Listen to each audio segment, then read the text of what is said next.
ইকরা বিসমি রাব্বিকাল্লাযী খালাক। সূরা আলাকের ভিতরে আল্লাহ তাআলা বললেন, পড়ুন আপনার প্রভুর নামে, যেই প্রভু আপনাকে সৃষ্টি করেছে। হে মুসলমান ইমানদারেরা, ভালো করে কান লাগান। ওই লোকটা তার সন্তান বিবি তার কথা মতে মক্তবে মাদ্রাসায় পাঠাইল। আল্লাহ তাআলা বললেন, ফেরেশতারা রে, তার সন্তান আমি আল্লাহর নাম নিবে, আমি তার কবর আযাব দিতে পারি না। আমি রহমান নামের নাম নিবে রে, আমি তার কবর আযাব দিতে পারি না। আমি আল্লাহর রাহিম নাম নিবে, আমি আল্লাহ তার কবর আযাব দিতে পারি না।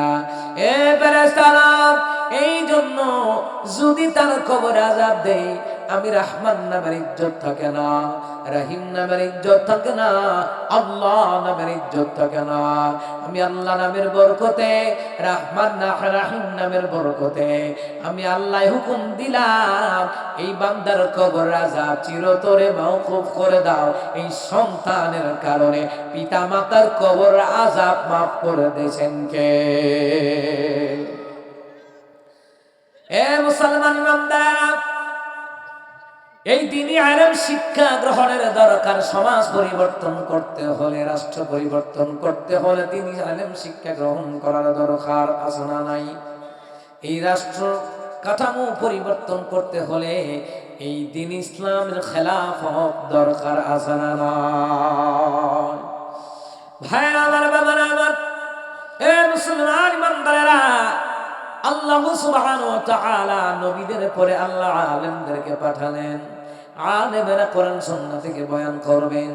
এই দেশের জনগণকে ওয়াদাইয়ান ইলাল্লাহ, মানুষদেরকে আল্লাহর পথে ডাকবেন, দ্বীনের পথে ডাকবেন, কোরআনুল কারীমের পথে ডাকবেন, ইসলামের পথে ডাকবেন। রে মুসলমান ইমানদারেরা, এই জায়গায় সবাই আসবে না। আপনি মনে করছেন গোটা সিরাজগঞ্জের মানুষ মাহফিলে আয়া পড়বো? না না মুসলমান ইমানদারেরা, আপনি কি মনে করছেন গোটা পৃথিবীতে 800 কোটি মানুষকে বুঝি আল্লাহ জান্নাত দিবে? না না, আল্লাহ তাআলার ইবাদত বন্দেগী যারা করবে, আল্লাহ রাব্বুল আলামিনের বিধান নবীর তরিকায় যারা চলবে, এদেরকে আল্লাহ তাআলা জান্নাত দিবে। সবাইকে বস্তা বাঁধিয়ে জান্নাত দিবে না। কথা বলেন ঠিক কিনা? এ মুসলমান ইমানদারেরা, মনে করবেন না আযান দিলে সবাই নামাজে চলে আসবে, আসবে না। দুনিয়ার জীবন তাদেরকে গ্রাস করে ফেলেছে, আসবে না। আলেমদেরকে দিয়া দিয়া আল্লাহ তাআলা জাতিকে সতর্ক করায়, কওমদেরকে সতর্ক করায়। এটা আলেমদের দায়িত্ব। চাইলে আলেম হওয়া যায় না। আমি যখন যাত্রাবাড়ি, হুজুর একদিন আমাদের মাদ্রাসায় গেলেন, যাওয়ার পরে বলতেছে, বাবুরে চাইলেই আলেম হতে পারবা না, চেষ্টা চালিয়ে যাও। তবে শোনে নাও, কে কাদেরকে দিয়ে আল্লাহ তাআলা দুনিয়ায় খেদমত করবে, দিন ইসলামের খেদমত চালাবে, মাদ্রাসার খেদমত চালাবে, মসজিদের খেদমত চালাবে, আল্লাহ তাআলা তাদের নাম, তাদের বাপ দাদার নাম সহকারে আল্লাহ তাআলা জান্নাতুল ফেরদাউস নয়, আরশে মুআল্লায় আল্লাহ লেখা রাখছে।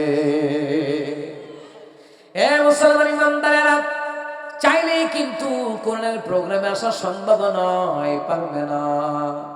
মুসলমান ইমানদারেরা, চাইলেই সে মসজিদে টাকা দিতে পারবে না, মাদ্রাসা দিতে পারবে না। আল্লাহ যদি পছন্দ না করে, আল্লাহ যদি যারে পছন্দ করে তাদেরকে দিয়ে দিনের খেদমত করায়, মাদ্রাসার খেদমত করায়, কোরআন সুন্নাহর খেদমত করায়। ঠিক কিনা কন? কোরআনের সুর মাঝে শুনেছি যে না, আজানের সুর মাঝেও শুনেছি ও না, ও নাম শুনেছি আমি আমার হৃদয়। হে রাসূল নবীজি তোমার, হে রাসূল নবীজি তোমার। মারহাবা কয় না? আরো জোরে কোন মারহাবা। একটু আগে যে শিল্পী গোষ্ঠীর তারা সঙ্গীত গাইলেন, শাহাদাতের প্রেরণা নিয়ে সঙ্গীতরা গাইলেন, সুন্দর লাগছে নি? কথা কয় না? কিন্তু আপনারা দুই একজন ছাড়া কেউ মারহাবা মাশাআল্লাহ কইলেন না। কারণটা কি? যদি গান গাইতো তখন কইতো মাশাআল্লাহ ফাড়াফাড়ি হইছে। কথা কয় না কা? যদি গান গাইতো ফাড়াফাড়ি হইছে। যদি গান গাইতো বাউল শিল্পীদের মতন যদি গানটা গাইতো, গাজা খাইয়া শুইয়া থাকি শীতানে ফুসকনি দেখি, বাজার দেখি তাল গাছের মাথায়, গাজার নৌকা পাহাড় দিয়া যায়। যখন দুতুরাত বাড়ি মারবো, ডুলো বাড়ি মারবো, আর বাউল গানের ভক্ত যারা রাখো, ও ফটাফটি ফটাফটি আল্লাহ কবর আয়ো ফেরেশতারা তোমারে এমন ফাটান ফাটাইবো, গাদির লগে গদিও রাখতো না। ঠিক কিনা? এ মুসলমান, এক প্রোগ্রামে 14 গ্রাম যাইতে আসি, এটা প্রায় জায়গায় বলি। কুমিল্লা বিশ্ব রোডে প্রায় সময় চা খাই, ডিম ডাম খাই, নাস্তা করি, ড্রাইভাররা খাওয়াই, নালে ড্রাইভার তো ঘুমিয়ে যাবো। ঘুমের ঘরে ব্রিজে সাইড দিতে গিয়ে খাবো যাবো। এই জন্য আমি আমার ড্রাইভারে কই, ভাই যা যা অভ্যাস আছে সব খাইতে পারবেন। তো আমার ভাইটা পান খায়, তো ঠিক আছে পান চা যা লাগে খাইবেন, যতবার লাগে খাইবেন, একের যা লাগে খাইবেন, কোনো সমস্যা নেই, খাওয়া নিয়ে সমস্যা নেই আলহামদুলিল্লাহ। তো খাওয়ান তো লাগে, ঠিক না? ঠিক না? তো এই জন্য মুসলমান ইমামদারেরা তো ড্রাইভারের নাস্তা করতে আছে, আমি গাড়ির ভিতরে বইয়া চা খাই, এখানটা ভ্যান গাড়ির উপরে বইয়া বইয়া লুডু খেলে, আর একটা গান লাগাই রাখছে, এই গানটা, এই বাউল গানটা লাগাই রাখছে। আমি কই সর্বনাশ করছে কি দাও, বাউল শিল্পী গাইতে আছে, গাজা খাইয়া শুয়া তাকে শীতানো ফুসকনি দেখি। আমি কইটা কইল গীতা, চিন্তা করলাম আসলে তো ঠিক, হেতে গাঞ্জা এমন খানা খাইছে, শীতানো ফুসকি নিয়ে দেখতেছে, এর কপালও বালির দেখা নাই। এ কথা কয় না? তোতে গাঞ্জা খাই এমন মাথা লইছে, বালিশ দেখবো কি তোতে ফুসকুনি দেখে গেলে। এ মুসলমান ইমানদার, এই বছর সবচেয়ে বেশি গাঞ্জা, সবচেয়ে বেশি গাঞ্জা খাইছে 25 টন লালন শর্মা। যাবে সুবহানাল্লাহ, নাউযুবিল্লাহ, জোরে ইমানে আওয়াজ দিয়ে কোন নাউযুবিল্লাহ। এই জন্য গাঞ্জাখোরের কাছে গাঞ্জাওয়ালারা যায়, আল্লাহওয়ালাদের কাছে আল্লাহওয়ালারা যায়। ঠিক কিনা? চিন্তা করছেন কেমন গাঞ্জা খাইছে, আবার কয় বাজার দেখি তাল গাছের মাথায়। হে বাজার তাল গাছের মাথার দেখি। আচ্ছা আপনারা যারা ইয়ানো আছেন, আচ্ছা আপনাদের বাজার কি তাল গাছের মাথা? কথা কয় না? আচ্ছা আপনারা কি আওয়ার সময় দেখেছেন বাজারটা তাল গাছের মাথা? আপনারা দেখেন নাই কেন? আপনারা সুস্থ, আপনারা গাঁজা খান নাই, মদ খান নাই, ইয়াবা খান নাই, আপনারা সুস্থ। তে গাঁজা খাইছে দেখে বাজার তাল গাছের মাথা, তারে ফাঁসার মধ্যে ভিড়ে দিয়ে ওদের কাম আছি, তুই বাজার কর তাল গাছের আঘাতে। কথা কয় না? কথা কয় না? আপনার এমনি ফুটাই গেলে কইব, আমাদের ব্রাহ্মণবাড়ি কুমিল্লা তো ফাটাইল তো জন্য কথা। আল্লাহু আকবার। এরপরে কয় গাজার নৌকা পাহাড় দা যায়। আচ্ছা গাজার নৌকা পাহাড় দা যাইতে দেখছেন? কেউ দেখছেন? এই যে আওয়ামী লীগ যারা করছে নৌকা মার্কা, কি মার্কা? তাদের পক্ষে র্যাব বাহিনী, বিমান বাহিনী, নৌবাহিনী, আনসার, ডিবি, এনএসআই সব তাদের পক্ষে, শক্তিও কম ছিল না। এরা ওই তো গাজার নৌকা পাহাড়ও নিছে না, তুই নিবি থেকে? কথা কয় না? কথা কয় না? আমার আব্বাজের এই কথাটা বলার কারণ, আপনি বলবেন হুজুর আপনিও তো গানটা গাইলেন। হ্যাঁ গাইলাম, আমি তো বাজনা বাজাই নাই, কারণ কাটা দিয়ে কাটা তোলা লাগে। গানের ব্যাখ্যাটা দিতে হলে তো আপনারা, গানের ব্যাখ্যা না দিলে তো বুঝবেন না, বুঝাবার জন্য বলা লাগছে। এখানে যে মিডিয়াগুলি আসছেন, এই মিডিয়াগুলি ইসলামের পক্ষে ব্যবহার হচ্ছে, আর এমনও হাজারো মিডিয়া আছে ইসলামের বিপক্ষে, ল্যাংডা লুংডা ছবি, পরিমণির ছবি, শাকিব খানের ছবি, বুবলি অপবিচার, হিরো আলম আলম হাসান সহ আরো যত নোংরা টিকটক অডিও ভিডিও করে, এরা ইসলামের বিরুদ্ধে প্রচার চালায়। আর এই মিডিয়াগুলি ইসলামের পক্ষে কাজে লাগায়। এদেরকে দিয়ে ইহুদিদের আবিষ্কার হলো এই মিডিয়াটি, কিন্তু এই মিডিয়াগুলি আমরা ইসলামের পক্ষে কাজে লাগাই। সুতরাং ওরা গান গাইয়া মানুষকে গুমরা করে, আমরা গান গাইয়া ব্যাখ্যাটা দিয়া মানুষকে বুঝায়া দেই এই গানটা হারাম। কথা বলেন ঠিক কিনা?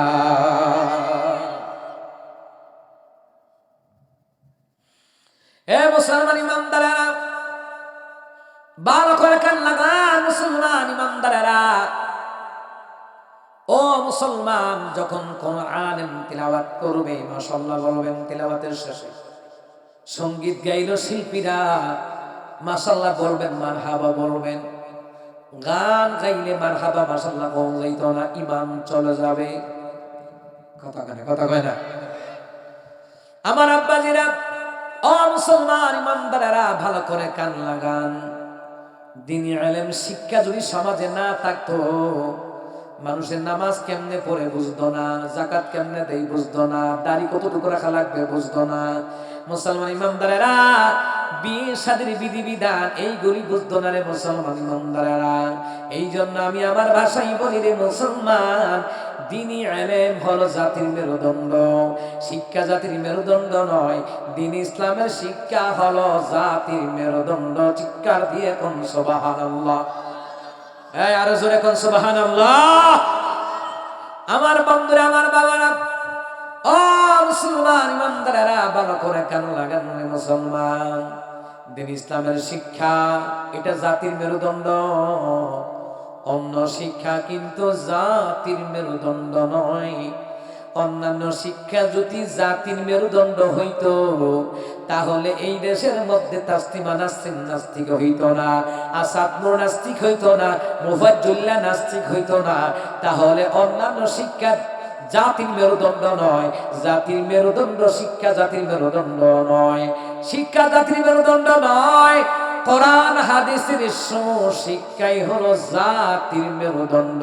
চিৎকার দিয়ে বলেন ঠিক কিনা?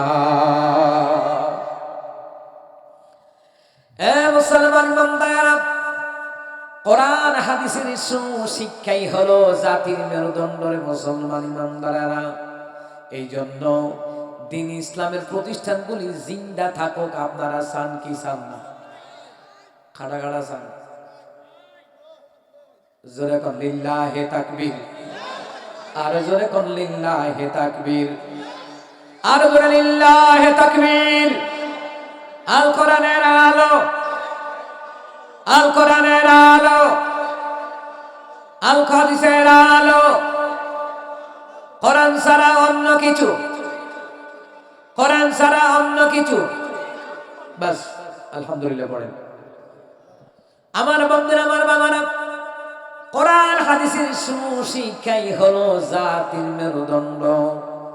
একটা জাতি, একটা সমাজ, একটা রাষ্ট্র পরিবর্তন করতে হলে কোরআনের সংবিধানের উপরে আর কোন সংবিধান মানা যাবে না, ঠিক কিনা? আচ্ছা, এই দেশে দিন দিন মদখোর বাড়তাছে না কমতাছে? কথা কয় না? বাড়তাছে না কমতাছে? ইয়াবাখোর বাড়তাছে না কমতাছে? ইসলাম বিদ্বেষী বাড়তাছে না কমতাছে? বাড়তে থাকুক না, ইসলামকে দমাইতে পারবে না। ইসলামকে যারা দমাইতে আসবে, আল্লাহ তাদেরকে হাসিনার মতন দমন কইরা দিব। এ কথা কোন ঠিক না? হাসিনা থাকতে পারতো, আজীবন থাকতে পারতো, যদি হুজুরদের বিরুদ্ধে না যাইতো, বিএনপি জামাতের লোকদেরকে না মারতো, হেফাজতের লোকদেরকে না মারতো, আজীবন থাকতে পারতো। এর পতন আইছে ওই আল্লাহ ওয়ালাদের উপর আক্রমণ করার কারণে। তাদের চোখের পানির দ্বারা তার গজব সে নিজেটাই কাটছে। এটা আমার কথা না, আল্লাহর কথা। আল্লাহ কয়, ইন্নাল্লাহা লা ইয়াযলিমুন নাসা শাইআন ওয়ালাকিন্নান নাসা আনফুসাহুম ইয়াযলিমুন।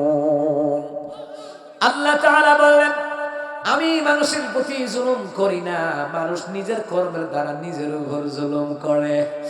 শাপলা চত্বরের হামলা কইরা তুমি নিজের প্রতি নিজে জুলুম করলা, তাদের প্রতি জুলুম করলা। 28 অক্টোবরের হামলা, পিলখানার হামলা, কত কত বিডিআরদেরকে মারলা। মুসলমান ইমানদারেরা শুনে নাও, ছাত্র আন্দোলনও মারলো, কম মারে নাই। এই যে মানুষের হাহাকার আর বদদুয়া, মাজলুমের বদদুয়া যখন কবুল হইয়া গেল গা, আল্লাহ কই 40 সাল নয় 24 সালে পতন করায়া দিলেন কে?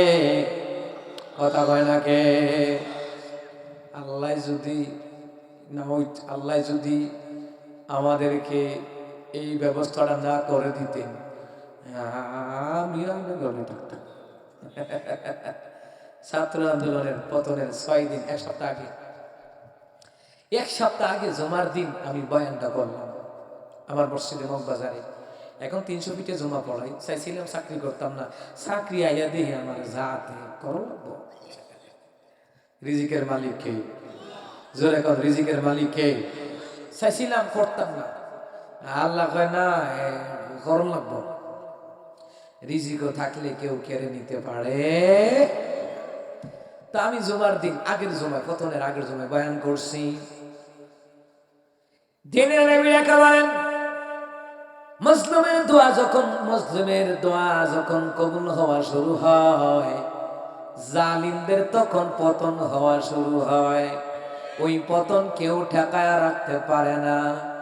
আমি বলবো, ভবিষ্যতে যারা ক্ষমতায় যান, রাষ্ট্র চালান, আলেমদের বিরুদ্ধে যাইয়েন না, ইসলামের বিরুদ্ধে যাইয়েন না, যাইবেন তো মরবেন। কথা কোন ঠিক কিনা? হাসিনা তো কাছে আছে, ইন্ডিয়া গেছে, তোমরা কই যাইবে? ঠিক না, ঠিক না, ঠিক না?